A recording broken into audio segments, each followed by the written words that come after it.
8 years on from The Dark Knight, a new evil rises from where Batman and Commissioner Gordon tried to bury it, causing Batman to resurface and fight to protect Gotham City, the very city which brands him an enemy. Upon first watching this film, I loved it. It was exciting, there was cool action, Nolan's universe had never been better. I branded it my second favourite superhero movie of all time and moved on with my life. And now, quite recently, I rewatched it, and it bored me to death. I knew all the plot points, so why should the movie matter? Instantly I realised that I had loved the movie because of the shock value, not, in fact, because it was a good movie. Now, you might say, oh, but you loved it at first viewing, that's what counts? No, that's not what counts. What counts is if a movie holds up to the expectation the second time around. If it's not a good movie the second time we watch it, then it won't be a good movie the next time or the time after that. A film that's good needs to be good when you rewatch it, not only on first viewing. And now that I realise how boring this movie is, I must say I'm disappointed. First of all, I'm disappointed that it doesn't hold up. Secondly, I'm disappointed that they end the trilogy with this.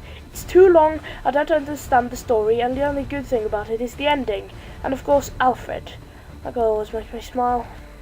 This film simply isn't a good enough payoff to what Nolan set up in the first two. The Dark Knight's ending was perfect, and I was so thrilled when I watched it that I sat down and wrote a very in-depth outline for the plot of the next movie. In my version, Bruce has left Gotham for good. He doesn't live there anymore, but he is still showing himself in public. Instead of taking on the personality as Batman, he takes the name Nightwing and protects Metropolis instead of Gotham, as Gotham's crime rate has sunk to the point where the police are actually capable of handling it. As Nightwing, he says that he's firmly against Batman in his actions, and that if he met him, he would hand him over to the police. I know that Dick Grayson is supposed to be Nightwing, but as he doesn't exist in the Nolan universe, I took some liberties. I'm not going to tell you any more, as I might actually write this screenplay in the future. And that's only one of many ways Nolan could have chosen to deal with the Dark Knight resolution, but instead he puts Bruce in the shadows, basically makes him crippled, and writes a messy, boring and all over the place plot that just doesn't work at all. You've disappointed me, Nolan. You've deeply disappointed me. I really hope you redeem yourself with Interstellar, because I need to see that you haven't lost your magic just yet. But is there anything that I actually do like about this movie? Well, not really.